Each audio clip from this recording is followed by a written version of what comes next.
You could save big when you bundle your home and auto with Progressive, but when we just come out and say it, it feels like it falls a bit flat. So instead, we're going to hire a professional voice actor and pay him absurd amounts of money to say, I like this product. Not sure why that was better. I mean, I'm a professional too, but we didn't pay him to say the business part, so back to me. Save big when you bundle your home and auto with Progressive. Sorry, I know hearing me say it was a bit of a letdown. Progressive Casualty Insurance Company and Affiliates. Discount not available in all states or situations. This podcast is a member of the Voices of Wrestling Podcasting Network. Visit voicesofwrestling.com to hear the rest of our great podcasts, as well as show reviews, columns, opinions, and updates across the world of wrestling. Welcome to Jumping Bomb Audio.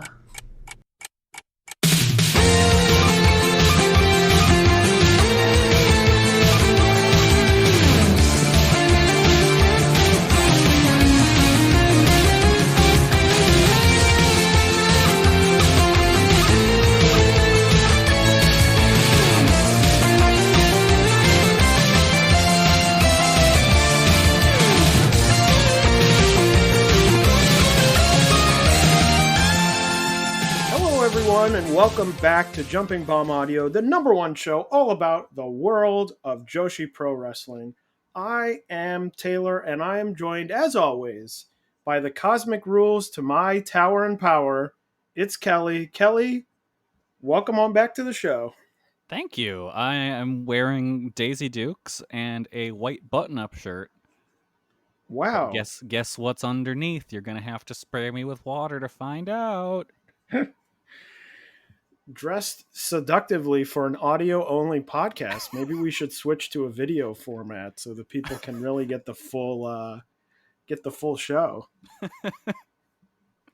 I don't know if they can handle it. That's for our not a Patreon. We're gonna do an OnlyFans. Yes, a Kelly OnlyFans. Yep. We're gonna be the most popular wrestling podcast on OnlyFans. Well, we have a lot to talk about this episode. We are going to do rundowns of this weekend's 2 Stardom pay-per-views, talk about some other Joshi in the last 2 weeks, but the main point of this show is going to be a deep dive into the upcoming Stardom 5-Star Grand Prix. We're going to be talking about all the participants, all the dates, all the matchups, everything you could possibly want to get yourself ready for a big, long tournament that is coming up starting next weekend. But before we do that, got to get in the plugs. If you're not following us on Twitter, please do so at JBombAudio. Or you can follow Kelly at Comic Geek Kelly, or you can follow me at Tay Mainbow. Subscribe to this podcast on your podcast app of choice. And if that app of choice is Apple Podcasts, we would love it if you give us a 5-star rating and review. It would really help the show. And if you're feeling extra generous, you can donate to the show at redcircle.com/shows/jumping-bomb-audio. So let's dive right into it. The first thing we're going to do is we are going to recap the 2 Stardom pay-per-views from this weekend. Might be a little bit faster than we usually do these, as we've got a lot to cover with the 5-star. But we will kick it off with Stardom's Showcase in Stardom Volume 1 from July 23rd at the Nagoya Congress Center in front of 845 fans. Kelly, what did you think of this unique first time ever show? Well, first off, shout out to DJ Pretty Dragon, bringing the tunes, bringing the hits. I liked this show. Like it was either going to be fun and stupid and enjoyable, or it was just going to be an enormous train wreck. And it was more in the fun and stupid and enjoyable. Like, it was, at times it reminded me of DDT, which was cool, and just, I don't know, it had a fun vibe to it that a lot of Stardom shows don't. Like, a lot of them kind of get bogged down with just, I don't know, just it's a lot of straight up matches, and this was just like, hey, here's some fun stuff. So I overall, I enjoyed it. I like the experiment. I hope they do more, which I'm pretty sure they announced another one of these on the next show. They did. The volume 2 will be coming up, I believe, September 25th. I had predicted on the Voices of Wrestling Discord that this would either be the best Stardom show of all time or the worst Stardom show of all time, which I don't think it was either of those things. I thought it was an interesting mix of good stuff, okay stuff, and bad stuff. Uh, it really was every variety. There were some matches that I quite enjoyed in here, and there were some matches that I quite didn't enjoy in here. So let's dive into it first. The first match, the Rumble match, lots of participants. The two biggest participants being the return of Super Strong Stardom Machine and the return of Gokikin Death. That's right, coming back. I was a little confused because I believed or thought that Gokikin Death and Fukigen Death are the same person. Yeah. But this seems to say that they're different people. Yeah, that was a little confusing, but I did love like Momokogo kind of marking out for Gokigen Death. Like that was fun. And Gokigen Death did emerge victorious in this Rumble match. I thought it was, harmless fun. A sort of Rumble match. There was a lot. I wish there was slightly more sort of fun outside participants. This seemed like a match largely to get all the rest of the Stardom roster that wasn't on the card onto the card. Yeah. So would have liked to see maybe a few more surprises, although I do know before the show happens, there were some reshuffling for injuries and things like that. So maybe that took away maybe a couple surprises that were planned for this match, but I thought a harmless, fun start to the show. Yeah. Yeah, it was a totally fine Rumble. I will say I just about lost it when the bell rang, but the bell was an air horn. Oh yeah, and for every match, I thought, oh, that will be for this match. It's like a fun thing they're doing for this match. Nope, it was every single match. Oh my god, I loved it. The next match was the Power and Tower tag team match. The Donna Del Mundo team of Himika and Maika defeating the mixed team of Amy Sourei and Saya Ida in 6 minutes and 54 seconds. Kelly, what did you think of this match?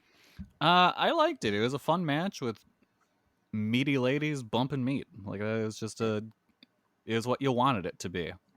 The atomic drop into the shoulder block that Sore and Saya did is one of the most ridiculous spots I've ever seen, and I loved it. The only thing I didn't really care for was the finish. Like the over the top rope didn't really. I don't know. It just happened, and then the bell rang, and I was like, oh, that's the end. Oh, I guess. All right. But like other than that, I thought it was good. I went 3 1/4 on this one. Yeah, Stardom has gotten majorly into over the top rope rules matches. There's like one on every show now. Yeah, it's weird. I also enjoy this match. It was pretty short. It was under 7 minutes. But I thought it was very good. I like Saya Ida. I like, sort of the gimmick, if you will, of her being very small but very powerful. I think that's a lot of fun. So, yeah, I thought it was another enjoyable match and a pretty, 2 matches, fun, good sort of start to the show. I was thinking, oh, this is, pretty straightforward at this point. And then we have a match of the year contender. And then we went to the Cosmic Rules in Summer 3-way match where Mina Shirakawa, Saki, and Unagi Sayaka went to a no contest in 9 minutes and 46 seconds after, I believe it was ruled a no contest after Unagi ripped the top off of Mina Shirakawa backstage, and then she emerged in a towel. And she tried to rip the towel off. Yes, and so then it was ruled a no contest. And Daichi was like, whoa, this is too scandalous now. We can't be having this. It was announced before the match that this match would be 18 and over. I'm not sure how they would have enforced that in the building. but Kelly, I'll let you go first on this one. Saki looked really bummed to be there. Like, and I'm not sure. It looked like it was half just playing it up and half like, this sucks. I don't want to do this. It was an embarrassing match, but the work in the match was solid enough that it wasn't like the worst thing I've ever seen. Yeah, it definitely lived up to being the pervert match of the show. And we did get a wet Daichi contest, so there was that. Yeah, there was a lot of Daichi violence on this show. I was so happy. Which I'm sure pushed it into the pro column for Kelly. Yeah, definitely. I do think Daichi should have been in the uniform as well, with the Daisy Dukes and the white button-up shirt. I didn't like this match. It was my least favorite match on the show by a fairly wide margin. I don't know. It's just sort of like, I am fine with the comedy. You know, I've watched a lot of DDT. I like DDT. We'll talk about a match coming up that was pretty comedic, but that I really enjoyed. I just think it's a thing where you sort of watch it and I'm like, I'm not really watching wrestling. No. I'm just watching an excuse for this weird stuff to happen. Like, this is very different. I'm not saying that this match is like that, but it's sort of the difference in DDT between like, we're doing a comedy match and like, here comes Danshoku Dino to like simulate assault on people. And I'm like, oh, this is not enjoyable. I was actually about to ask, what's more embarrassing if someone walks in on you watching it? This match or a regular pheromones match? Well, I mean, I would have to say a pheromones match, I guess, to me, because I don't know. You could be like, oh, I would say pheromones is less embarrassing because you can just be like, look at these horrible men. Where it's like, the only reason to be watching this is for pervert reasons, or you're reviewing it for a podcast. I don't know. I'm just, and they're not, I guess mine would be, to me, the Dino stuff often seems like, it's like someone who didn't know what was going on would be like, that person is assaulting that other person. Yeah, no. Whereas here, it was sort of like, we're running away, but it felt less like you're here against your will. I mean, Saki sort of was. But Saki was sort of outside of the main sort of stuff of the match. Yeah, why didn't they just make this a one-on-one? I don't get that. I don't know, and I'm trying to imagine, because Natsupoi was originally this was supposed to be a tag team match. She was supposed to be in it. I'm like, would she have been on the same, like, would she have been with Saki and being like, this is between the two of you, we're out of it? Yeah, maybe. Like, they could have done it that way, but yeah, I don't know. I also just want to say that the cage match ratings that I have here as of yesterday, this match was actually rated higher than the Power and Tower tag team match. I mean, sounds about right. So, I'm like, I don't know. If they do another showcase, will they do a match like this? I'm assuming they will, because this went to a no contest, and I'm sure that they could play off, we didn't end it. But I don't know. It's just like, I would like to see wrestling. Maybe mostly. they'll do Mina versus Unagi in the Mimosa Mayhem style match, but instead of mimosa, it's like a big old thing of beer. Oh, maybe. We'll just go full like man show with it and get them on a trampoline first. Just think of all the weird WWE stipulations that you haven't thought of in a while, and they'll put them on the show. Yeah, I was really thinking, like, if people started juicing in Stardom, we would really be in the Stardom Attitude Era. Because it's like, all right, boobs are a big focal point. Someone just did blackface. They're starting to do more like gimmick matches, and there's hardcore stuff going on now. It's the Stardom Attitude Era. Well, anyway, moving on from that match. The next match was the I Quit match, Shuri defeating Hiragi Kurumi in 11 minutes and 21 seconds. And to me, this was the match before and this match were sort of the nadir of the show for me. I don't know. I just thought this wasn't very good because it didn't really feel like an I Quit match. It felt weirdly like they were just sort of fighting like sort of a submission match where they would be lying around and he'd be like, "Do you want to quit?" And they'd be like, "No." And it's like, okay. I feel like that's all I Quit matches, though. Like, I don't like I Quit matches for the most part, purely because it is someone does the littlest thing and then the referee's in there asking them if they quit. Same But with, like, Last Man Standing. It's I tripped and fell, the ref's starting to count. But I feel like usually in I Quit matches, it's like you're in the submission and they're like, "Do you want to give up?" And they're like, "No, no, no." And this, it was like, "Oh, we hit a forearm strike and nothing's happening right now. Do you quit?" No. Yeah. Okay, moving on. Yeah, And it was bad for that. The ending was Shuri threatened to throw Kurumi through the part of the stage. She then said, "I quit," and Shuri did it anyway. I mean, doesn't that seem like something an Attitude Era babyface would do? Maybe Shuri will start coming out. She should start practicing catching beers. Hell yeah, let's go. I liked this match for the most part. Like, I don't like I Quit matches, like I just said. Like, I don't know, they're obnoxious. So I thought this was a solid enough one. I thought Siri looked good. Kurumi came off really well to me. Like, I don't remember. Like, it's weird. She's kind of one of those wrestlers where it's like she was hurt for a while, and I kind of forgot how she was as a wrestler. But like, she's better than I remember. So I thought she did well here. Like, I went 3.5 on it. I enjoyed it. Wow. All right. So a difference of opinions there. However, the next match I have a feeling will be much closer in opinion on the Anywhere Fall Count 4-way match.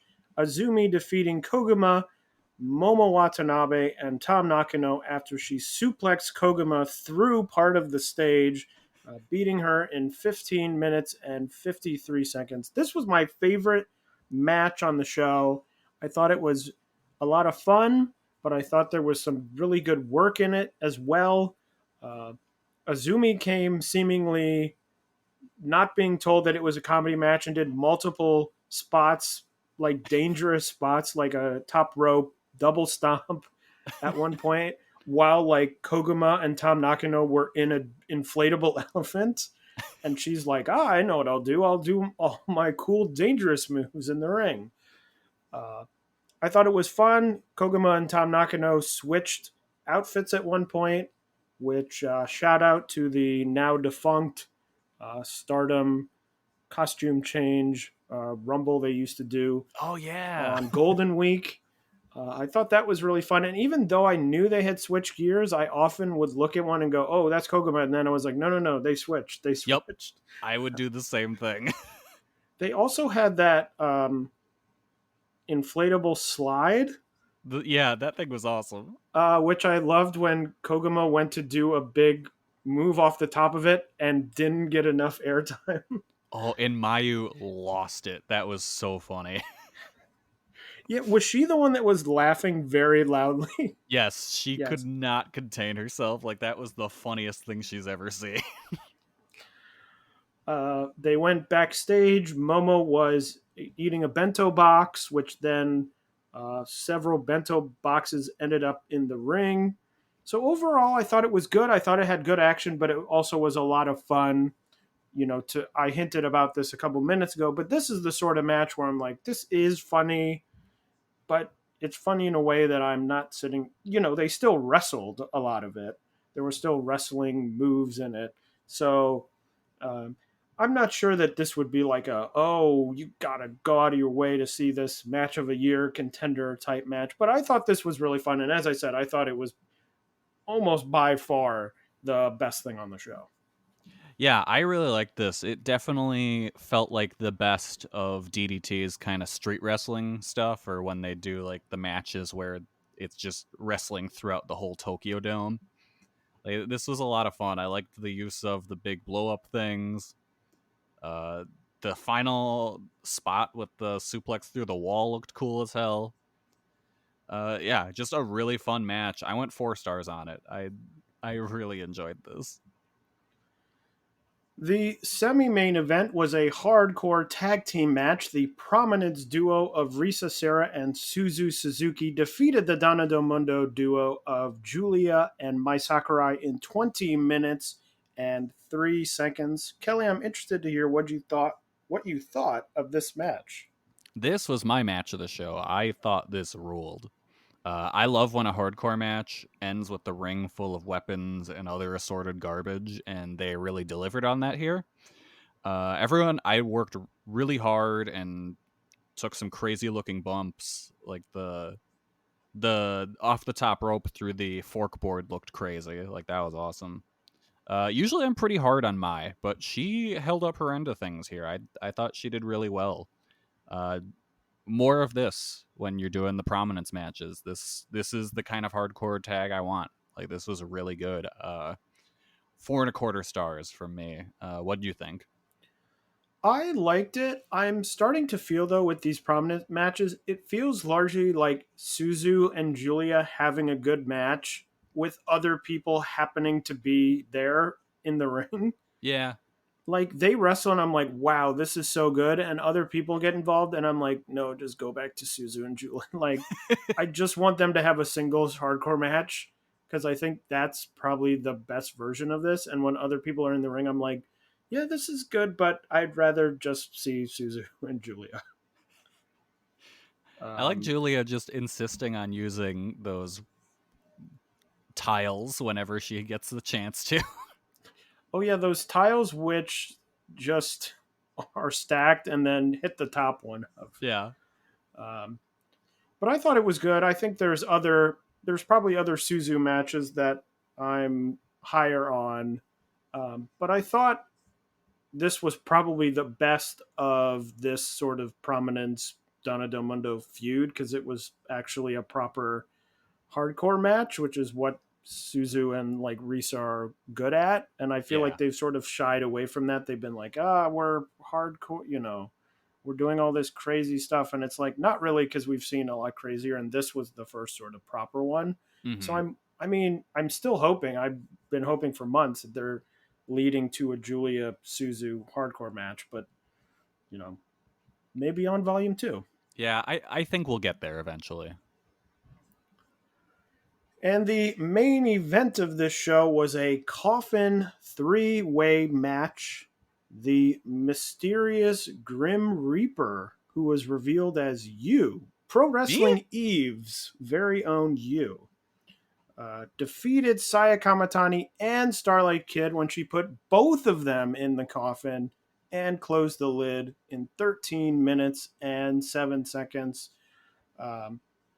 You is funny to me because if you watch sort of the more independent Joshi companies, Marvelous, Oz, Wave, just sort of that level, it seems like every year they sort of find someone who's a more freelance wrestler who gets a ton of attention. Like 2020, it was Atsuki Aoki, who was like everywhere, challenge for every belt, was on every show that you watched. And I feel like you was that way in a number of years ago, like maybe 2017, 2016. I don't remember exactly what year.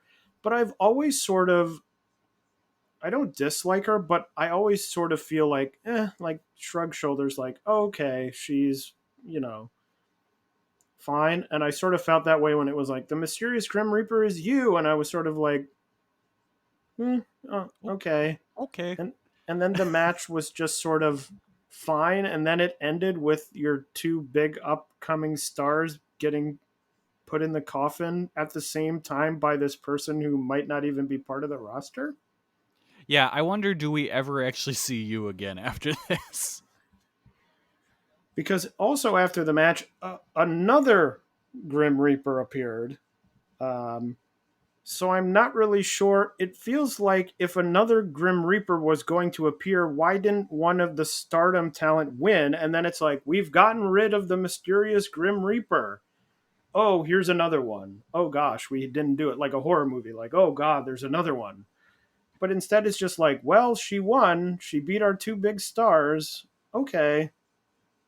I mean, I guess it doesn't matter because this is like out of continuity Stardom. But it still just feels weird, and I just thought the match wasn't very good. Yeah, maybe when they were talking to Pro Wrestling Eve to kind of set up the contract and stuff, they said, all right, so Saya's going to win. And Pro Wrestling Eve was like, that's not going to work for me, brother. You was going over. But yeah, welding their immeasurable power, Pro Wrestling Eve. The response to you, I would describe as tepid at best. I think saying it was tepid is being very generous to the response. Like, no. Okay, what had a bigger response? Yu's reveal or Waka's blackface reveal? Well, it was weird because she revealed there was no sound. It was absolute silence. And then there were two or three people who clearly were like, oh, I think we should be reacting, and sort of started clapping. Yeah. Like they were like, oh, we should be clapping. And like clapped for a couple of seconds and then stopped. We're like, okay, we did it. That's it. I liked when they put Yu through the one coffin and she just lands on top of it and all the sides just fall apart. And Starlight Kid and Sire both looking at Daichi and they're like, well, what the hell? What do we do now? I think we can blame Daichi for that. Yeah. He forgot to... He thought you could just glue together a casket. Stupid idiot.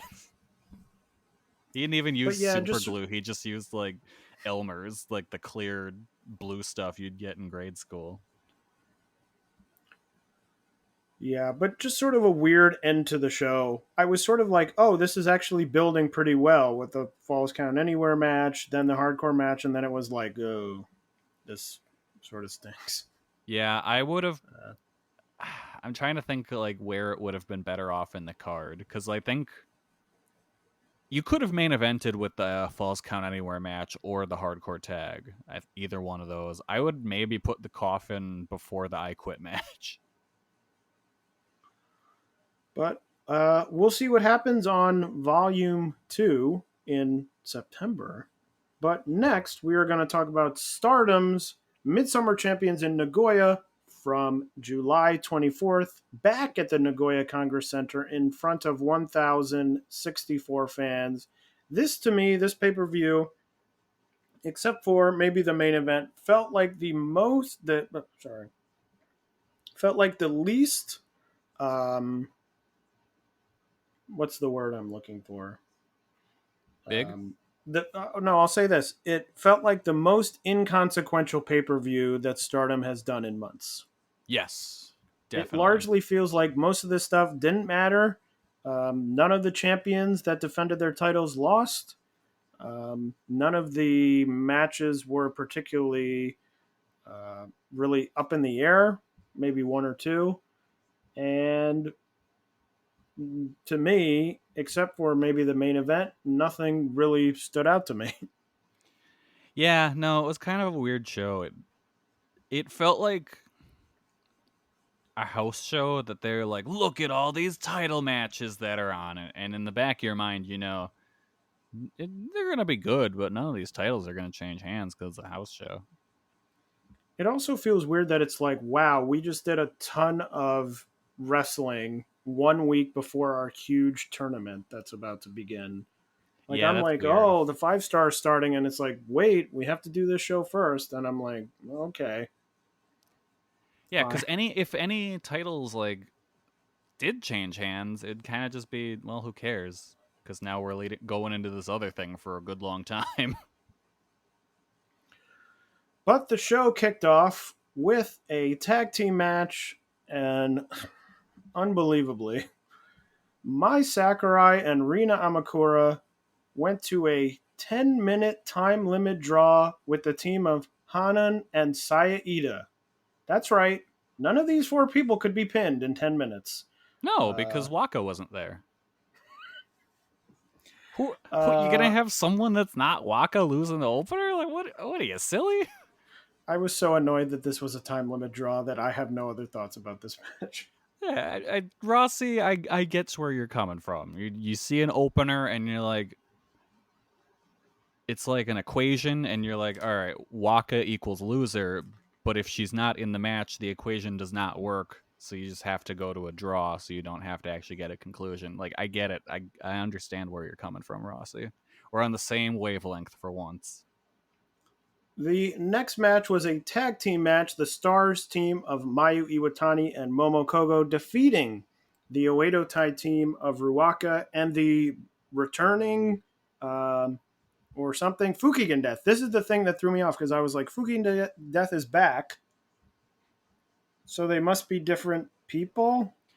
Yeah, because there was a moment where Momo was kind of just like, "Hey, remember from yesterday?" And Fukigen Death was like, "I don't know what you're talking about."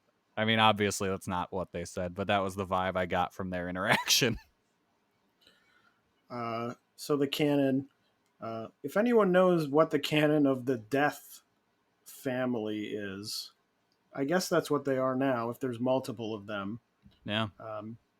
Let us know. Yeah, I got to be honest, I didn't pay much attention to this match because I got a box in the mail. Well, there wasn't much to pay attention to because it was only 4 minutes and 48 seconds long. Yeah, I got a box of shit I bought from Japan when I was in a COVID haze, so I had no idea what was in that box. Oh, I was excited. what was in the box? A lot of snacks and some Japanese Pokemon cards and a nice metal water bottle. A nice, interesting. COVID Kelly was just like, all right, these are the purchases that need to be made at this moment. And now, isn't it a nice surprise now? It is, and I didn't look at how much it cost, so it's Yes. like it was a gift from past me. The next match was our first title match, the high-speed title match. Azumi retaining her title, defeating Rina in 8 minutes and 4 seconds. Kelly, what did you think of this first title match of the show?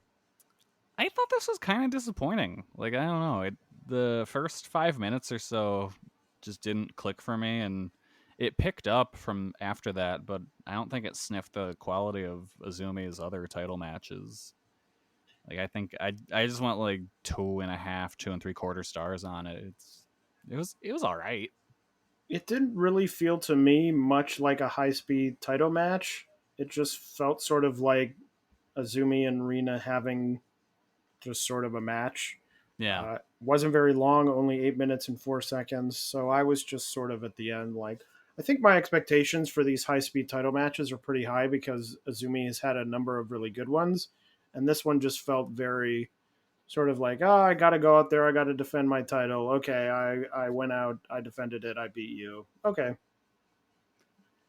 Yeah, it was just kind of it really went to what I was saying before, where it just kind of felt like a house show match, where it's just like, oh, look at this title match that just happened. Oh, okay, they kind of worked hard, I guess.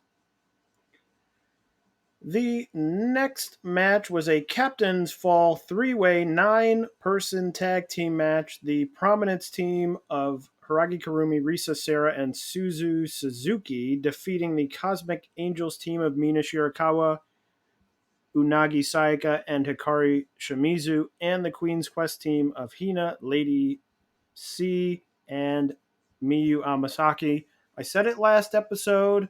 I've sort of reached my limit on these over-the-top rope multi-person matches, and this one just sort of ran together. There was one moment when I don't remember who it was. It might have been who was it? Like Shimizu and someone on the apron, and I was like, I feel like I've seen this spot like 5 times in the last 2 months.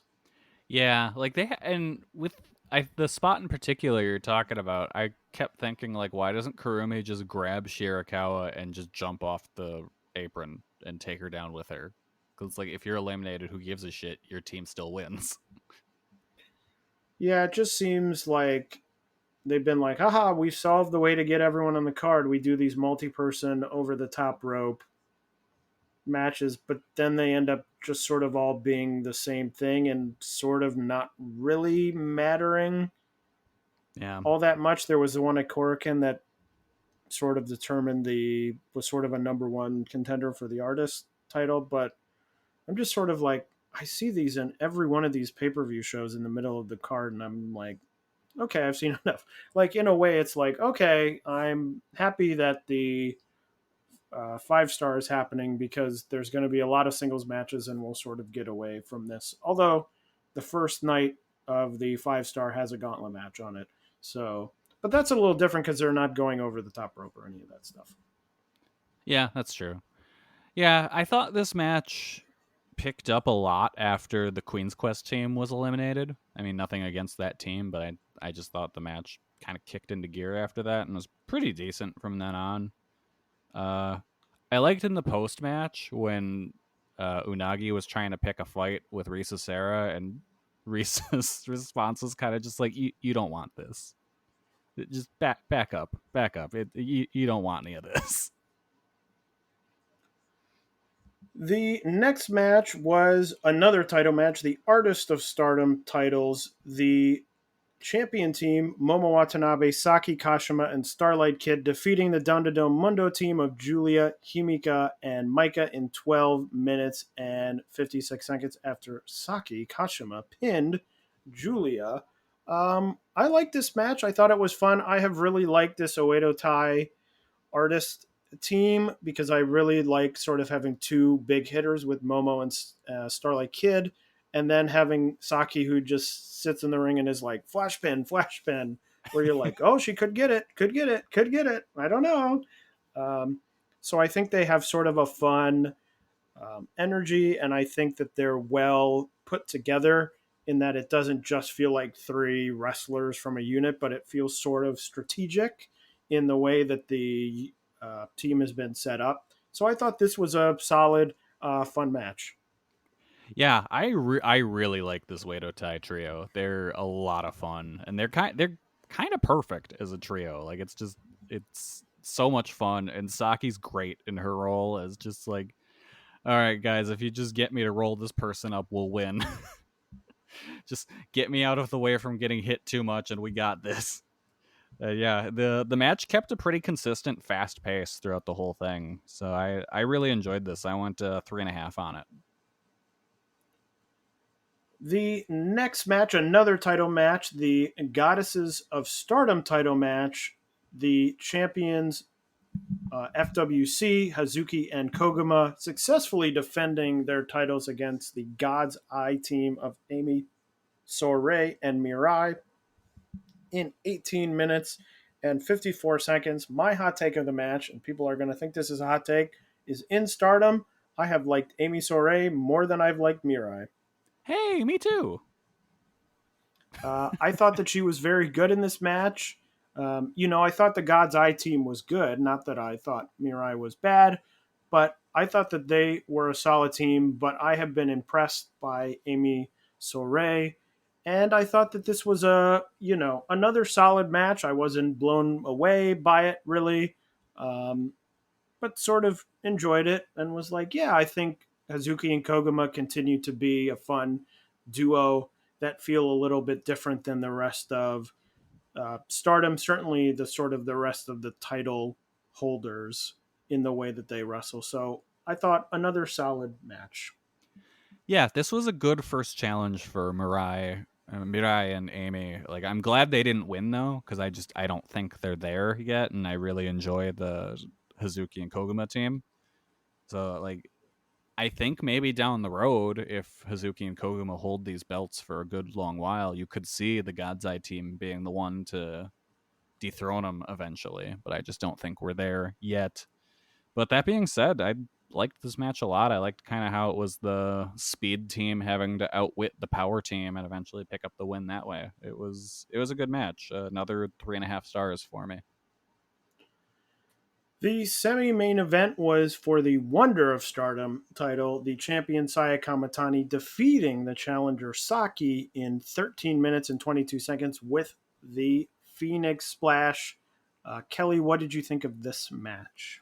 This was my favorite Saya match in a while. I thought Saki did a really good job of kind of grounding her and not letting her do her super overindulgent spots and kind of just reining her in. Like, we didn't get the typical Saya double apron spot right next to each other. So yeah, I enjoyed this, and she even hit the Phoenix Splash really good. I thought, like, it didn't even look like there was any danger of her destroying Saki's face with her knees or anything.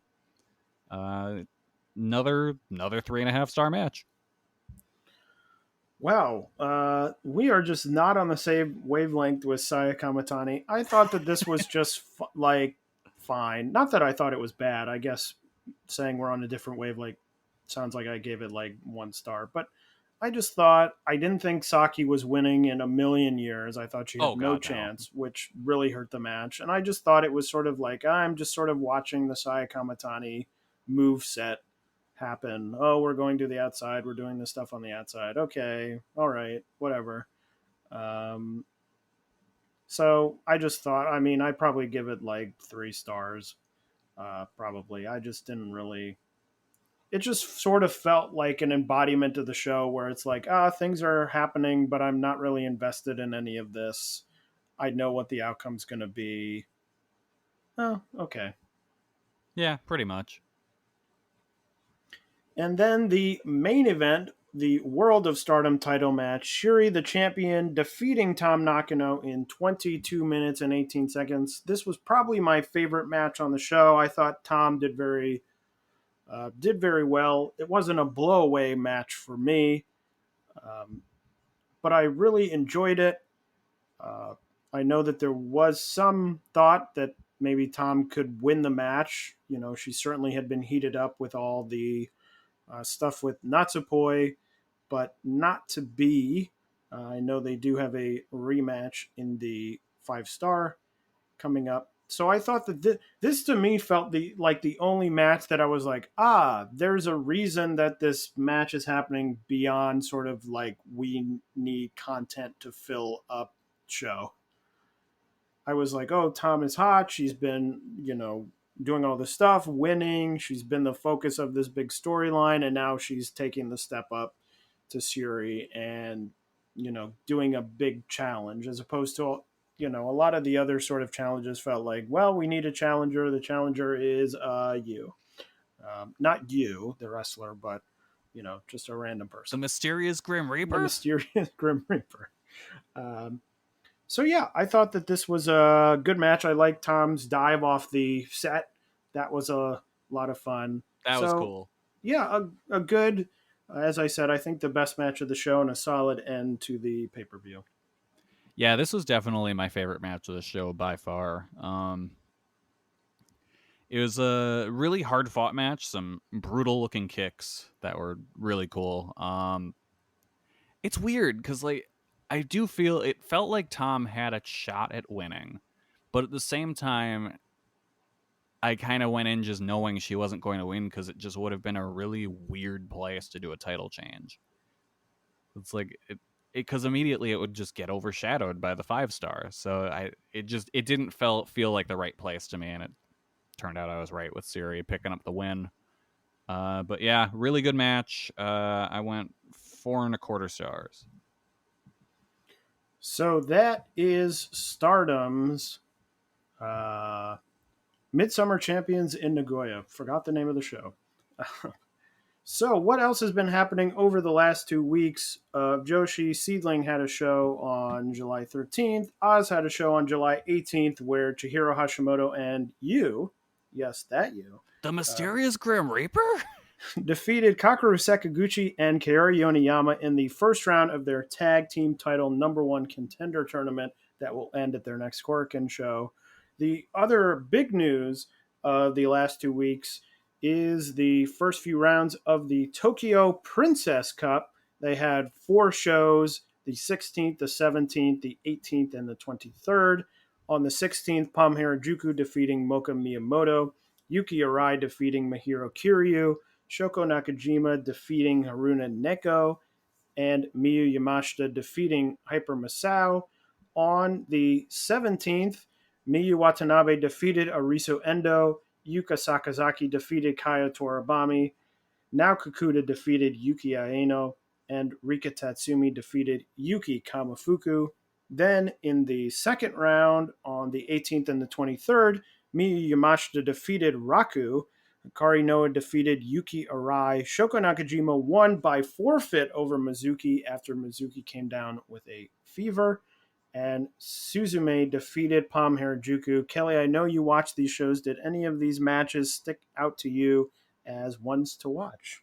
The Shoko Nakajima versus Haruna Neko match was pretty good, and I mean, it's like 3.25 stars, but that might be Neko's best match. So it was good in that regard, and you really see kind of Shoko bring out the best in her, so that's worth checking out. The match right after that with Yamashita beating Hyper Masao was definitely the match of the tournament for me so far. Started off really fun and kind of ramped up in intensity as it went, and it really looked like Miyu was trying to commit a murder with some of the knee strikes she was hitting. That is a 4-star match for me. I really enjoyed it. The rest of the shows have been all right. Hikari Noa and Yuki Arai was decent, but it really that match showed me they're both pretty clunky in ring still, and so it just was not a smooth match at all. But I will say the match had a lot more good than bad in it, and I have not had a chance yet to watch Suzume versus Palm, so I don't know how that one was.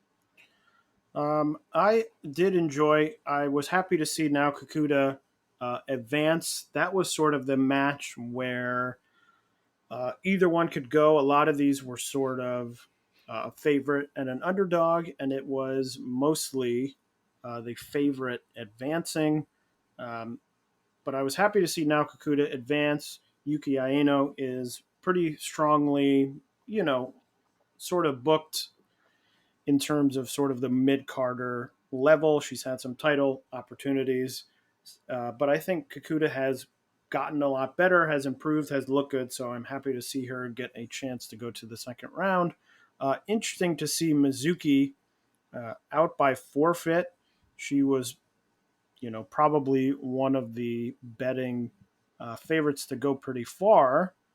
So will be interesting to see what happens there. I should also say, speaking of Tokyo Joshi, that I did go to the first show of Garden State Pro Wrestling last night, which the semi-main event of that show was Miyu Yamashita against Billy Starks and Janai Kai. An interesting match. It was good seeing Miyu, who looked really good. Match, not great. Had some pretty substantial issues in it. But the finish was really great. Miyu hit her spinning kick on Billy Starks, who really sold it well. It looked really good. Got a big pop in the building. So it was good to see Miyu at that show. Taylor, I got to bury this company real fast. Go My for man it. paid $70. $70 for his VIP ticket. And they couldn't even get him a chair. Yes. I'm like, did I pay? I paid at least. I'm like, I think it was 70. It was at least $50. Even $50, you should get a chair. For a VIP balcony seat that it turns out there was no actual seating in that area. In a building, by the way, that had no air conditioning, and it was 95 yesterday. What the fuck? How much would you have to pay for a chair? I think I would have had to pay less for a chair, which is the sort hell? of shocking thing. I will say, I did sort of not love that I showed up to the show and had to stand, but I think as a whole, unrelated to sort of Joshi at large, the show was very good. There was tons of really great in-ring stuff. They had a Davey Richards Robert Martyr match that was really good. Bali and Aki was on the show, who isn't a Joshi wrestler, but is one of those people I sort of consider a Joshi wrestler. Yeah, no, he's definitely a Joshi in my head. Like Leo Izaki, Yeah. who I consider a Joshi wrestler for Marvelous. People like that, I'm like, oh, they're Joshi, even though they're not really. So it was good seeing Aki, and the show was very good. I just wish it would have been air conditioning and that I could have sat down. The other big thing that happened in the last 2 weeks, in Wave on the 17th, Suzu Suzuki defeating Miyuki Takase to win the Regina de Wave title. You may be saying, wait a minute, defeated Miyuki Takase to win the Regina de Wave title. Nagisa Nozaki, it was announced that she is injured. I believe she has an ACL injury. She vacated the title, so she will be out for a number of months. And Suzu Suzuki is your new Regina de Wave champion. But what is coming up in the next 2 weeks of Joshi? Well, let me tell you something big coming up in the next 2 weeks and beyond of Joshi is the Stardom 5-Star Grand Prix, and we are here to tell you all about it. We're going to tell you all about the participants and all about all the nights and all the matches. So let's start with a breakdown of who's in this tournament. There are 2 blocks, the blue block and the red block. I've sort of organized this. We'll go through in order. This isn't an exact order, but sort of starting with the people who I thought sort of had the least chance of winning their block, up to the people who had the highest chance of winning their block. Not saying that this is the exact order they'll finish in, but starting with sort of the long shots and finishing with the contenders. So in the blue block, the first participant, Saya Ida from Stars, got into the 5-Star Grand Prix by finishing tied for first in the B block qualifier to get into the tournament with all of those young wrestlers. She has been in one 5-Star Grand Prix before. That was in 2020 when she finished 8th in the blue block. Also in the blue block, Amy Soray from God's Eye. This is her first ever 5-Star Grand Prix. She got in as the sole first place qualifier in the Block A of that qualifying tournament. Hannon from Stars, who is the current reigning future Stardom champion, is in her first 5-Star Grand Prix as well. Suzu Suzuki, the outsider from Prominence, in her first 5-Star Grand Prix. However, she did win in 2021. She was a tournament winner. The current Blast Princess Champion tournament in FMWE. So she has some tournament experience. Natsupoi from Cosmic Angels is starting her third 5-Star Grand Prix. She's been in 2 before. She was in it all the way back in 2016 when she finished 6th in the blue block. And she was in it in 2021 when she finished 7th in the red block. Mina Shirakawa, also from Cosmic Angels, the winner of the 2021 Future of Stardom tournament, joining her first 5-Star Grand Prix. Then there's Momo Watanabe from Oedo Tai, the current 1/3 of the current Artist of Stardom champions.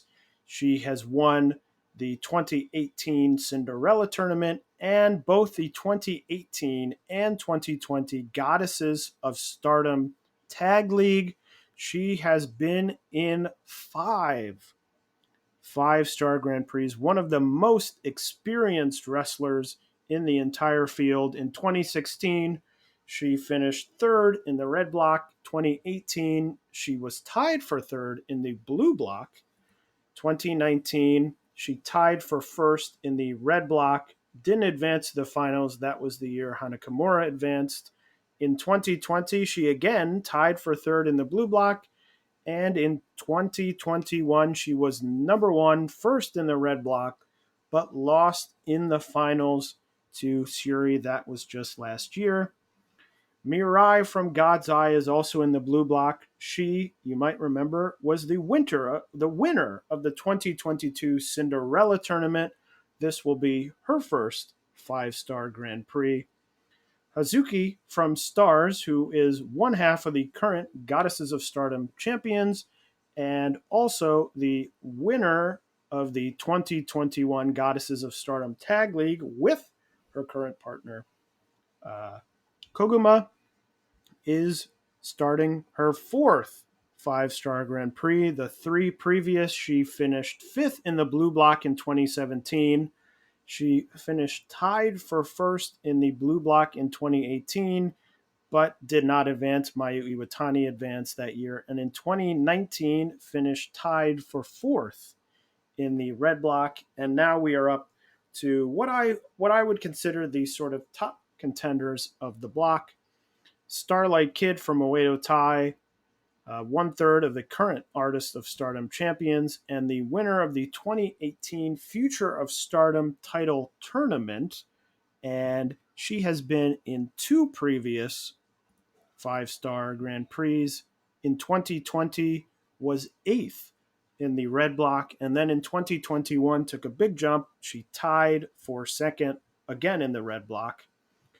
Sayaka Matani of Queen's Quest, the current Wonder of Stardom champion and the winner of the 2021 Cinderella tournament. She has been in 2 5-star Grand Prix before, finished 6th in the red block in 2020, and in 2021 finished tied for second in the blue block.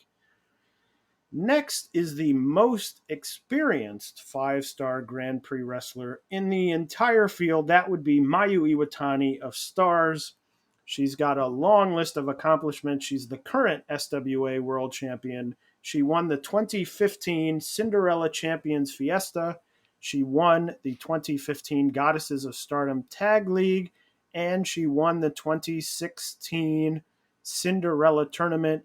She has been in the 5-star Grand Prix a total of 8 times, including one of those, a win of the 5-star Grand Prix. In 2014, she finished tied for second in the blue block. 2015, tied for third in the red block. 2016, third in the red block. 2017, she tied for first again in the red block. However, Yoko Bito advanced that year. That was the year that there was a big tie in the red block at the top of the standings. In 2018, she tied for first in the B block. She advanced and beat Utami in the finals. In 2019, she tied for fourth in the red block. 2020, tied for third in the blue block. And in 2021, tied for second in the red block. So as you can see, her lowest finish ever is fourth, and she has won it before, so lots of experience there. And finally, the final wrestler in the blue block, Julia of Donna Del Mundo, the winner of the 2020 Cinderella tournament and the winner of the 2020 Wonder of Stardom title tournament. This is her third 5-star Grand Prix in 2020. She tied for third in the red block, and in 2021, she tied for 8th in the red block. However, that was the year she got the injury, so many of those matches were forfeited. And now for a preview of the red block, I throw it over to Kelly. All right, over in the red block, our first entrant, we've got Mai Sakurai representing Donna Del Mundo. This is her first tournament appearance. But leading in, she tied for first place in the qualifier Block B. Next up is Saki Kashima of Oedo Tai. She is one of the current Artist of Stardom champions and winner of the 2021 Top Unit Trios tournament. This will be her fourth entrance in the tournament.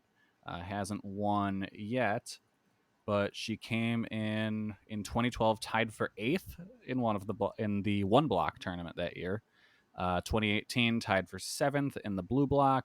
2019, 8th in the red block, and 2021, 10th in the red block. So not a strong performer in the tournament there, but Saki's going to do what Saki's going to do. And speaking of Saki, we've also got Saki of Cosmic Angels and Colors, announced as the X in the tournament on June 29th.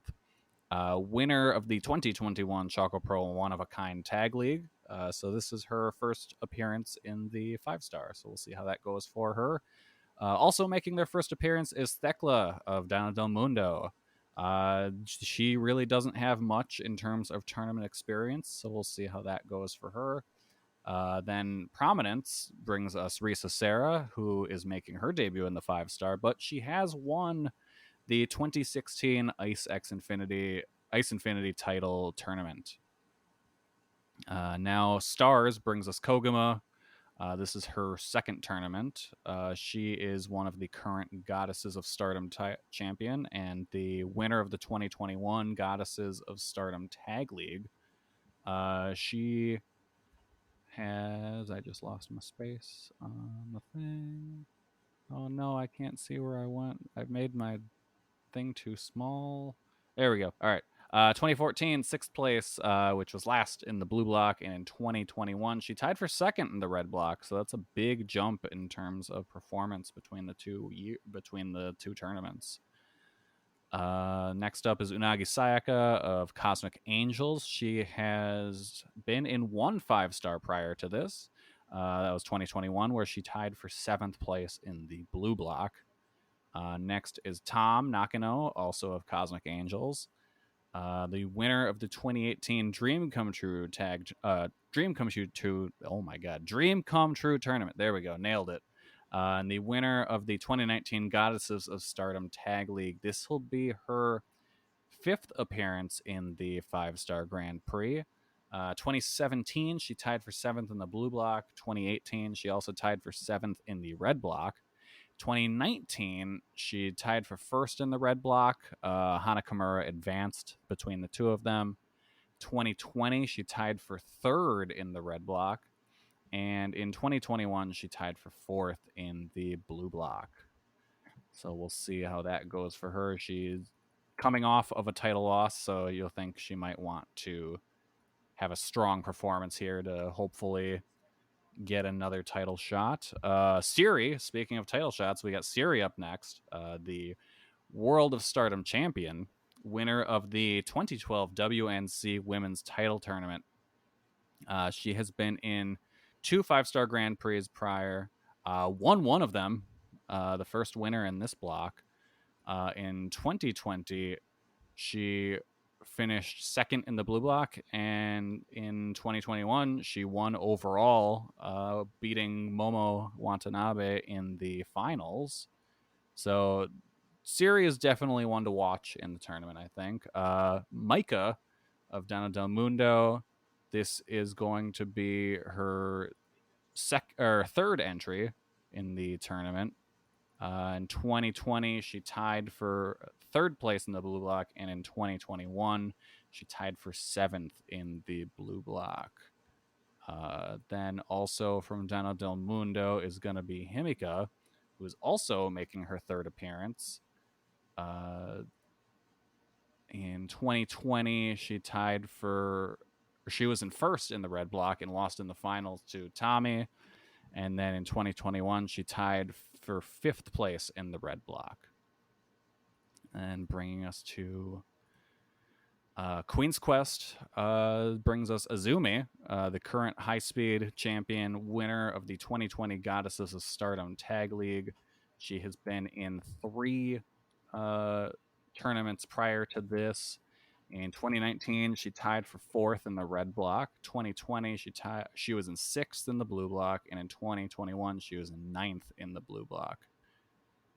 And then finally, Utami Hayashishita, winner of the 2020 Goddesses of Stardom Tag League and winner of the 2019 Trios Tournament.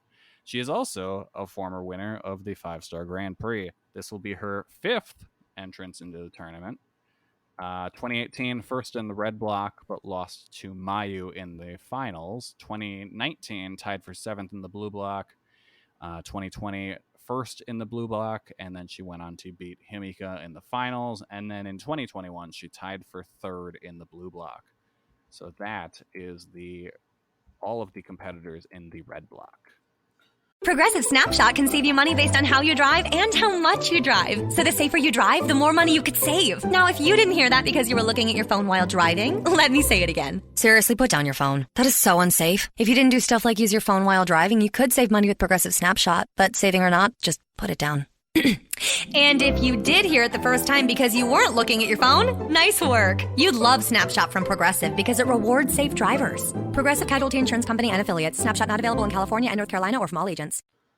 All right, so now we will break down every night of the 5-Star Grand Prix. That's right, all 21 nights. We'll fly through this. I'll tell you every match that's happening. Then Kelly and I will each give one match that we are most excited for on the evening.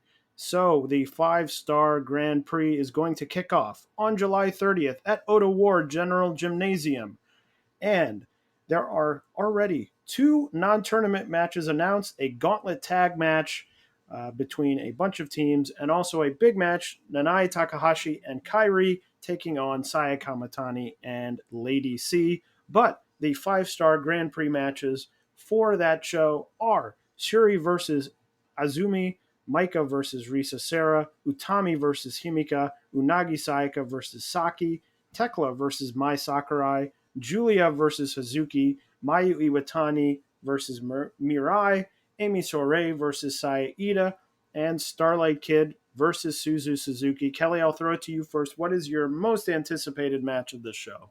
It's got to be Starlight Kid versus Suzu. Like that's just 2 of my favorite wrestlers going against each other. That is a match that a main event in any building. Well, you took my choice. That was my number 1 choice. I think there's a lot of other really strong matches on this show, but I will go with Julia versus Hazuki. I think that should be a really fun match. I think Sourei versus Saya Ida could be really fun as well. And of course, Yuri versus Azumi sounds like a pretty good match as well. So I'll throw it over to Kelly to tell us what's happening on night 2 of the 5-Star Grand Prix. Night 2, July 31st. The location is also the Oda Ward General Gymnasium. The matches are Siri versus Utami, Tom versus Himika, Koguma versus Tekla, Risa Sera versus Saki, Julia versus Mirai, Saya Kamatani versus Starlight Kid, Mina Shirakawa versus Momo Watanabe, and Amy Sourei versus Suzu Suzuki. In non-tournament matches, we've got Kairi teaming with Natsupoi to take on Mayu and Saya Ida, and then another gauntlet tag match. So what's your most anticipated match for this one? I think I have to go with the obvious one and say Syuri Utami, right? That seems like the obvious. That seems like the obvious one. So I'll go straight down the middle and say Syuri Utami. Yeah, no, that's a good one. Honestly, I'm kind of surprised you didn't go Saya versus Starlight Kid because you really liked their previous match. That is very true. You're right. Yeah, so that could be a good one. I think Koguma versus Tekla has a chance to be a really fun match. Like, I don't think that'll be like top level, but I could see those two having really good chemistry and that just being a fun match overall. Night 3 then takes us a week later on August 6th at the Niigata Duo Celeso, a venue I've never heard of, for only 5 tournament matches. Koguma against Saki Kashima, Mayu Iwatani against Hanan, Hazuki versus Starlight Kid, Mirai versus Natsupoi, and Saya Kamatani versus Momo Watanabe. So I'll start this time, and I'll say the match I'm most looking forward to is Starlight Kid and Hazuki. Yeah, that should be really good. I am looking forward to Mayu versus Hanan. Hanan's been on a roll lately, and I think she and Mayu could have a really good match together. So what's up for Night 4? Night 4 brings us to August 7th at the Nagano Prefectural Budokan.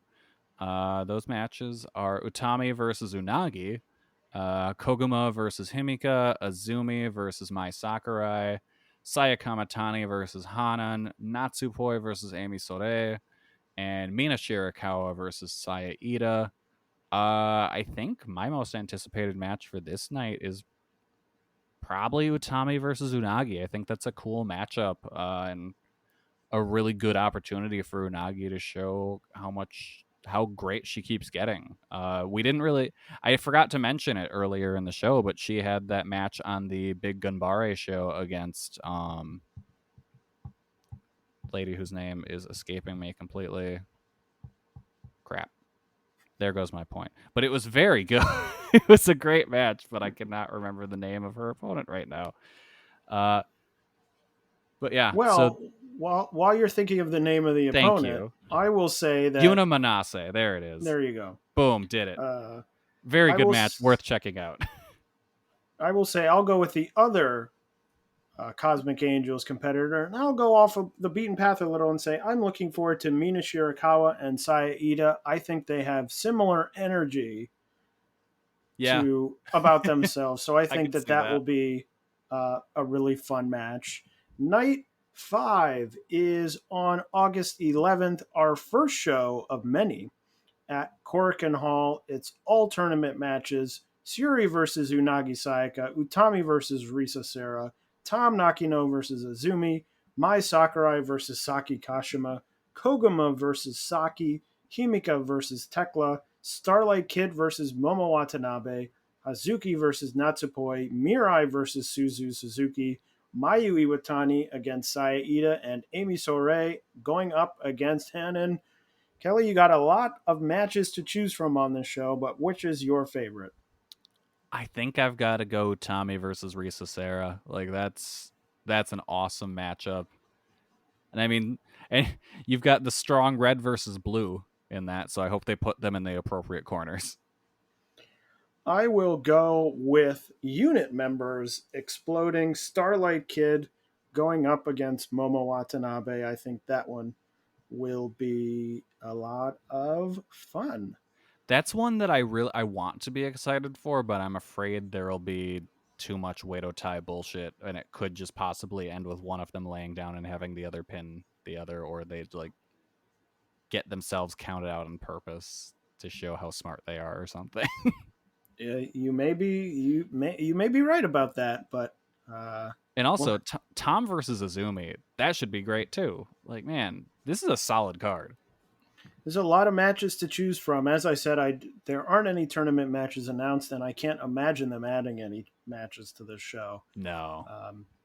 So that should be the full card, but definitely a stacked card there. What about August 13th? That takes us to the Shimane Industrial Exchange Hall. I don't think I've ever heard of that venue before. That show has Syuri versus Mai Sakurai, Maika versus Saki Kashima, Azumi versus Tekla, Saya Kamatani versus Natsupoi, Hazuki versus Mina Shirakawa, and Hanan versus Momo Watanabe. I think this show definitely has my most anticipated one is Azumi versus Tekla. That should be a really good high speed style match. What about you? You took mine. That was the one I was looking at. So I will go with Hanan and Momo Watanabe. As you said earlier with Hanan, I think she's been really impressive, and I think this will be a good opportunity for sort of a step up in opponent, and I think that she could deliver, and Momo's very good. But again, as you said, it could have a lot of Oedo Tai stuff in it. We will have to wait and see. Night 7 is on August 14th and takes us to the Okayama Convention Center for Utami versus Tekla, Koguma versus Maika, Himika versus Azumi, Unagi Sayaka against Saki Kashima, Julia against Tannen, Mirai versus Hazuki, and Natsupoi against Momo Watanabe. Kelly, your match. I think Natsupoi versus Momo, because they might be able to play off of Momo cracking open Natsupoi's head with the wrench, so it could be a pretty kind of brutal blood feud style match. What about you? I'm going to go totally left field and shock some people and say I am very interested in seeing Unagi Sayaka and Saki Kashima, because I think it could be a fun match. I could see Unagi getting frustrated with some flash pin attempts. So a little off the beaten path. Haven't had a Saki Kashima match yet mentioned, but I'll say that one because I think it could be, a fun little change of pace match, especially as we reach the 1/3 point of the tournament. All right, then on the 20th, we go to the Edion Osaka Arena 2. Siri takes on Saki Kashima. Thekla takes on Risa Sera.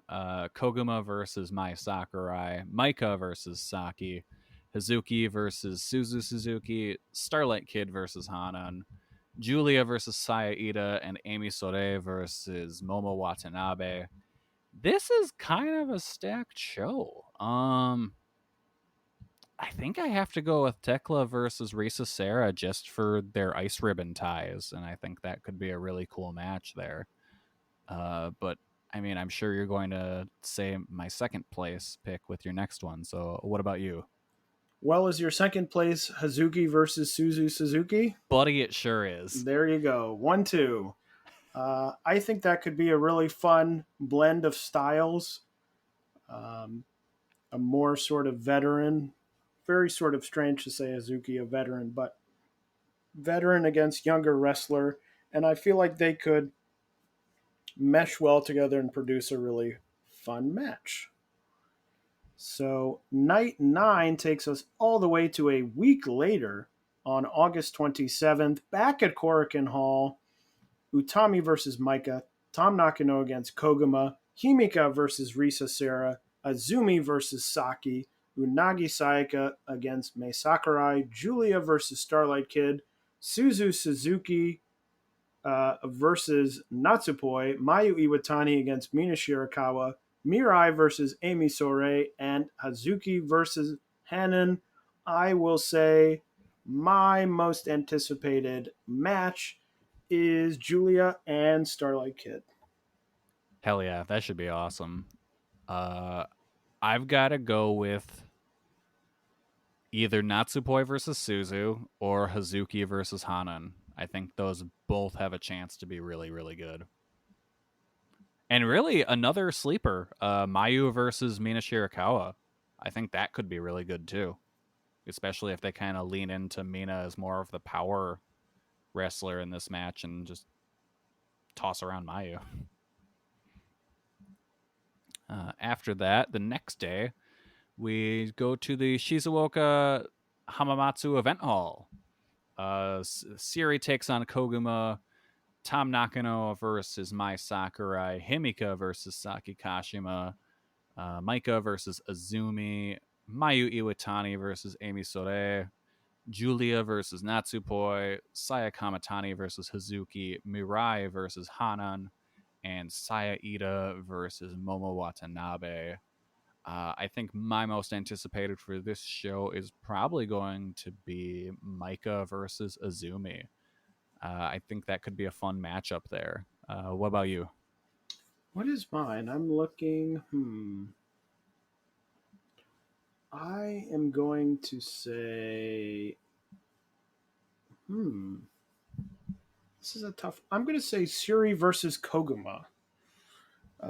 That's my pick. I think it's interesting. Koguma, not someone who has challenged Siri one-on-one before. And as I've talked about on this podcast, I have really liked her run. And I think that will be a fun little change of style for Siri here in the middle of the tournament. So that will be my pick. I feel like they never really interact either. Like, you never see them just on random shows and tags against each other. They're kind of just off in their own little world. So it's cool to see them meet up here. Yeah, they feel like very different places on the card and in sort of the stories of Stardom. So yeah, good. I don't know. Is it a first time? I would have to look it up. A good first time match. I'm going to say that with confidence. And someone can correct me if I'm wrong. Then we get into September. We get into technically month 3 of the tournament. Night 11 in September, September 3rd at the Takamatsu City Gymnasium. Suri versus Maika, Tam Nakano versus Saki Kashima, Himika versus Mei Sakurai, Mayu Iwatani versus Saya Kamatani, Julia versus Mina Shirakawa, and Starlight Kid versus Amy Sourei. I will put my pick on.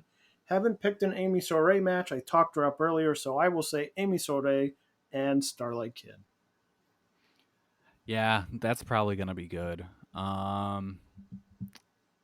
I think I've got to go Siri versus Micah. They've had good matches in the past, and they'll just be two people beating the hell out of each other. What's not to love about that?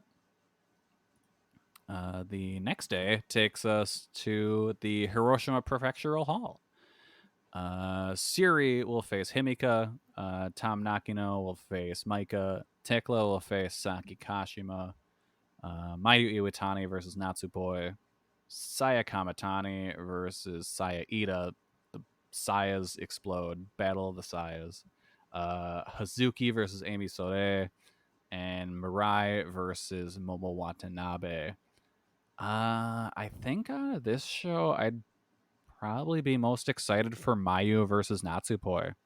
I think that could be a fun, high-speed match. How about you, Taylor? I'm going to pick the Sayas Explode just because I think it's a fun concept. And I think they will have a weird match in a way. I think they're very different, even though they're similarly named. They're very different in style. And I'm both insane in different ways. Yes, both insane, but in very different ways. Of high-flying wrestler against a power wrestler. So interested to see what that dynamic looks like. However, night 13 brings us to September 11th at Yokohama Budokan Hall. Utami versus Azumi, Himika versus Saki, Unagi Sayaka versus Risa Sera, Mayu Iwatani against Julia, and Saya Kamatani going up against Suzu Suzuki Kelly. What is your most anticipated match? After their interactions on the show that today, I have to say Risa Sera versus Unagi. Unagi, as the kids say, wanted the smoke. So let's see what happens when she gets it. I'm going to go real classic. I'm going to go Mayu Iwatani against Julia. Two big hitters that I think will have a big match. Yeah, this should be good. Easy as that.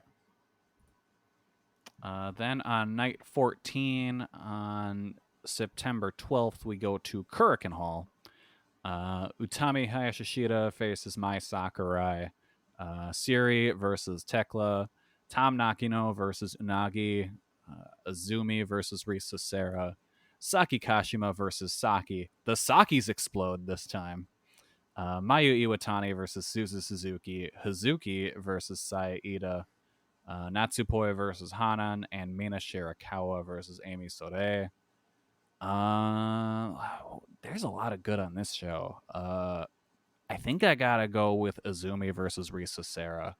I really like the both of them, and I'm very interested to see how they mesh. What about you? I have to say, I'm very jealous that you got to read out the show where the Sakis explode, because I found that very exciting writing it out. And I was very excited because every time I typed Saki into the document, my computer thought I was talking about the other Saki, which was just a lot of fun. So thank you, Google Sheets, for that. But my pick would be Tam Nakano against Unagi Sayaka. Stablemates explode. I think that will be a good match. I think that there's always sort of a bubbling undercurrent of Unagi rebelling against Cosmic Angels that we've seen in the past. So I think that will be one to watch. And then, also Mayu versus Suzu should be awesome too. Like, there's a lot, just because we're picking two matches, there's a lot of very good matches up and down. Really, all these cards. It's really, in my opinion, a incredibly stacked tournament with a lot of great talent. I think they've got a good solid portion of outsiders with Suzu and Saki and Risa Sera. Some new, as we talked about in the rundown of the participants, some new people who haven't been in it before, giving some new blood. So I think overall it's a very, very strong tournament. So don't take just our 2 matches that we pick as the only ones that you should watch each night. But those are just the ones we're looking most forward to. And on September 17th, Stardom is back at Edion Osaka Arena number 2 with Shiri versus Saki, Utami versus Saki Kashima, Mai Sakurai versus Risa Sera, Maika versus Unagi Sayaka, Natsupoi against Starlight Kid, Saida against Suzu Suzuki, and Mirai against Mina Shirakawa. My pick will be another Saida pick just because she's a little psychopath. Saida against Suzu Suzuki. That could be some fireworks, some pent-up rage and energy there in that match. As long as they don't go to a 30-minute time limit draw, Natsupoi versus Starlight Kid. That could be a really, really, really good match. Well, they could go to a time limit draw. It is a tournament where I'm more forgiving of time limit draws. It is, but the last time they did the time limit draw, I didn't like that match. Well, yes. So for Kelly, and for Kelly only, please don't go to a time limit. Yeah. Rossi, don't do it. All right. Night 16 on September 18th. We're still in Edion Osaka Arena 2. Tom Nakino faces off against Risa Sera. Koguma goes up against Unagi Sayaka. Mai Sakurai versus Saki. Julia versus Amy Sode. Saya Kamatani versus Mirai. Momo Watanabe against Suzu Suzuki. And Mina Shirakawa versus Starlight Kid. Shit. This is a good card. I think I'm going to go with Momo versus Suzu as my most anticipated match. And I will go with Tom Nakano against Risa Sera. I think that they could bring out the best in each other, style-wise, personality-wise. So that is my. I haven't had picked any Risa Sera matches yet, but I think that one could be really good. Night 17 on September 19th sees us at the place where we just saw 2 pay-per-views, the Nagoya Congress Center. For Utami versus Saki, Koguma versus Risa Sera, Azumi versus Unagi Sayaka, Tom Nakino against Tekla, Maika against Mai Sakurai, and Mina Shirakawa against Suzu Suzuki. Kelly, I'll give you the first pick. I think I've got to go with Azumi versus Unagi. I think that'll be good. I think they'll have a fun, high-speed style match there. What about you? I will go with Mina Shirakawa against Suzu Suzuki. I also find it really a credit to these cards that, I thought, oh, maybe we'll go through these and we'll all, I'll think, oh, that would have been my pick. That would have been my pick. We'll be picking the same matches. We had pretty easily gotten through most of these shows picking different matches and having a number of other contenders, at least for me, that I also could have picked, that I'm like, these cards are very good. So yes, mine would be Mina against Suzu. I think that's an interesting match that we haven't seen before, and I'm interested to see what it looks like. Yeah, and another match that kind of builds off of the trio. Well, it wasn't it was a trios, but there's 3 teams in it. That elimination match from the show earlier today. So then night 18 on the 23rd, we're back at Kurikan Hall. Siri takes on Tom Nakino. Azumi versus Koguma. Saki Kashima versus Risa Sera. Tekla versus Saki. Julia versus Momo Watanabe, Mayu Iwatani versus Hazuki, Saya Kamatani versus Mina Shirakawa, Mirai versus Starlight Kid, Natsupoi versus Saida, and Hanan versus Suzu Suzuki. I think I got to go with Hanan versus Suzu Suzuki. 2 of the people with the brightest futures in Joshi right now going up against each other. Like, that's that's a cool match that could become more historically important as time goes on and we see how far they both go in their respective careers. What about you? I am going to go with a rematch of a match we just saw, Suri versus Tom Nakano. I think that match will be interesting. Pretty late in the tournament, so we'll have a fairly clear picture of what Tom's fortunes are. But I think that might be one where maybe Tom gets the win back. But will be interesting to see. Interesting to see for the tournament and maybe for some stuff in the future. So that is my pick. On the 24th of September, Stardom heads to Bell Sal Takadenobaba. Ooh, okay. That's a for Utami versus Tom Nakano, Himika versus Unagi Sayaka, Maika versus Tekla, Julia versus Saya Kamatani, Mayu Iwatani against Momo Watanabe, Starlight Kid against Saya Ida, and Mina Shirakawa against Hanan. And I will go with the classic two veterans of the 5-Star Grand Prix, Mayu Iwatani, Momo Watanabe, late in the tournament with only a few nights left. That is my pick. I think I've got to go with Utami versus Tom. Like, those two should both bring it, and at this point, it could be this could decide who wins the block between those two. And then that brings us to night 20, huge night, September 25th, also at the Bell Sal Takadan Nobaba. Big match. Saya Ida versus Hanan. Now, I have to say, I did put this document together. I was slightly confused by what happens late in this tournament. All this information, by the way, is directly from the Stardom website, where they only have one single match listed. I'm assuming they'll add more. I believe this is the night of the second showcase, Stardom and Showcase, that they just announced. Yeah, so maybe is. this is like one 5-star match that they added. I wonder if they've kept this night open, if they need to reschedule stuff for like people needing to be out for like, oh, they have a fever today or something like that, you know? But they're going to run 2 shows in the same day? It That might doesn't be seem likely. It might be the same show. Or wait.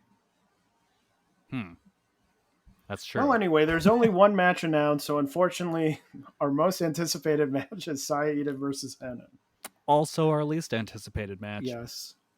But anyway, the last night of tournament action before the finals is on October 1st at the Musashino Forest Sports Plaza. A big card of action: Shuri versus Risa Sera, Utami versus Koguma, Maika versus Himika, Tom Nakano against Saki, Unagi Sayaka against Tekla, Azumi versus Saki Kashima, Julia and Suzu Suzuki, Mayu Iwatani and Starlight Kid, Saya Kamatani and Amy Sourei, Hazuki versus Momo Watanabe, Natsupoi against Mina Shirakawa, and Mirai against Saya Ida. Against my better judgment, Kelly, I'll let you pick first.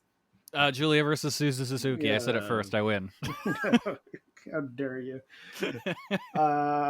That's a good pick. That would have been my pick, the big match. I will go with Mayu Iwatani and Starlight Kid, the reignition of that feud there. But another very strong match, lot of matches here, and that is all the nights, if you can believe it. That's a lot of nights. But Kelly, the one thing we haven't done, give me your predictions. Who wins the blue block?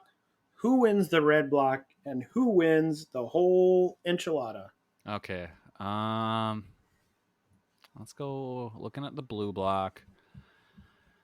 I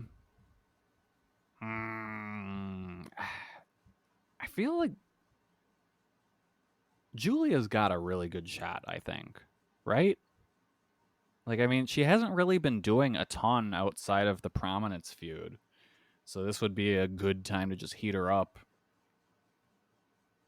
And then she could win overall and eventually be the one to dethrone Siri. That could be. Let's look at the red block. I think I could see Siri winning, like just as a dominant champion. Like that would be a possibility as well. But I think in that block, maybe. Actually, no. Maybe Tom comes through and beats and knocks Siri out. So yeah, okay. I'm going Tom because I don't think Utami will win because I feel like she's being cycled down, especially if she ends up going to AEW, which is rumors that are bouncing around. I don't know how much I believe that or not, but if she wants to go fight Abaddon, she can go fight Abaddon, I guess. So I am going with. Oh shit! Okay, yeah, Julia versus Tom finals. There we go. That's what I'm going with. And then I think Julia wins overall. I also think Julia is going to win, but I think that she is going to go to the finals against. I'm going to make an out of left field pick here and say Julia goes up against Azumi and wins. That's a smart pick, especially because that's gonna be a really good match, and it's not like a big main event that you could have used on a different show. So that's my official. I'm locking it in. All right. And if I'm wrong, I never said it. But anyway, I should the say... box you locked it in is going straight in the river and no one can check it again. All this information I do have, I will be tweeting it out. This is in a Google Sheet document that I will give everyone access to through our Twitter. It has the overview of all the contestants. I will be keeping up with current standings. There will be a tab that will be all about standings. I will keep that up to date. It will show you how many wins, losses, draws they have, how many points they have, but will also include how many matches each person has left. There's a lot of shows, and people are going to be on different numbers of matches here. And also what their highest point total that they could achieve is, and it will show whether or not they are still in contention for the block win, as well as it will show every night of action as we just laid it out with all the matches. And as the matches happen, they will show you who won each of those matches. So if you want all that information, go follow us on Twitter at JBombAudio. Look at that Google Sheet and all that information there about the 5-Star Grand Prix, but the 5-Star Grand Prix is not the only show that is happening in the next 2 weeks and beyond of Joshi. SEAdLINNNG has a show on July 26th, headlined by Arisa Nakajima, Hanako Nakamori, and Misa Kagura, going up against Kaori Yoneyama, Hiroyo Matsumoto, and Saki. Oz has a show on the 31st with a 3-way championship match, as well as another match in the tag team tournament, Sonoko Kato and Ryo Mizunami going up against Tsubasa Kuragaki and Itsuki Aoki. Tokyo Joshi will have the continuation of their Tokyo Princess Cup on July 31st. Miyu Watanabe will face Shoko Nakajima, and the winner of that will face the winner of Nao Kakuta and Miyu Yamashita. And on the other side of the bracket, Yuka Sakazaki will take on Akari Noah, and Rika Tatsumi will take on Suzume. So some interesting names there, some veterans and some younger wrestlers. So it will be interesting to see whether the veterans or the younger wrestlers can take a hold of the Tokyo Princess Cup. Ice Ribbon is having a Korakuen Hall show also on July 31st. Yuna Manase and Totoro Satsuki will defend their tag team titles against Makoto and Hamako Hoshi. There will be some CMLL talent on that show, as well as a big singles match, Ibuki Hoshi going up against Hikaru Shida. That should be cool. That should be a good match. There was a vote on Twitter about which match should main event that show. I believe at the last check that the Shida match was winning, so that match may end up main eventing that show. And finally, Diana has a show on July 25th at Korakuen Hall, the Jaguar Yokota 61st birthday and 46th anniversary show, with a main event Jaguar Yokota, Mayumi Ozaki, and Jinsei Shinzaki going up against Rina Yamashita, Dash Chizako, and Masato Tanaka. So that sounds like a good match. And that is everything happening in the next 2 weeks. Kelly, do you have anything to say? I believe you saw a movie very recently. Are you going to be recommending everyone see that film? Yes, I will. But first, I got to put you over.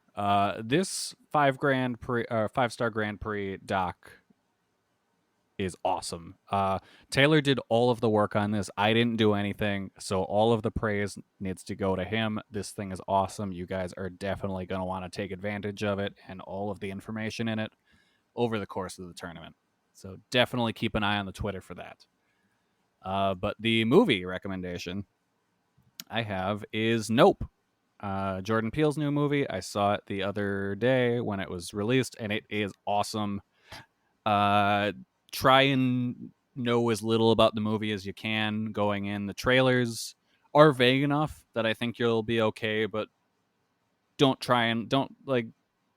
if someone starts to tell you exactly what's going to happen, just walk on out of there. Don't let them ruin anything for you. Very, very cool movie. Definitely worth your time. This is the first of the Jordan Peele movies I've actually seen, so now I need to go back and watch his other two. Oh, wow. You haven't seen the other two. No, just weird blind spots I have that I've just never, they've both been highly recommended to me, and I've just got them in the back of my head in the pile of movies I'll see one day, and I haven't gotten around to them. Well, I like them, and I was already looking forward to seeing Nope, and I will definitely be going and checking it out. And I wasn't going to interrupt you while you were putting me over. So, but anyway, on that note, that is all for us. So we will see you in 2 weeks. We'll be talking about, of course, all the action from the 5-star Grand Prix. We'll be talking some Tokyo Joshi Princess Cup and much more. So we will talk to you in 2 weeks. Goodbye. Goodbye, everybody. You could save big when you bundle your home and auto with Progressive, but when we just come out and say it, it feels like it falls a bit flat. So we're going to use humor. But we don't want to insult your intelligence, so nothing too goofy. And we need to avoid any polarizing topics. Oh, and it has to be about how you can save big when you bundle your home and auto with Progressive. You know what? Maybe humor is a bad idea. Yeah, it's never going to work. Progressive Casualty Insurance Company and Affiliates. Discount not available in all states or situations.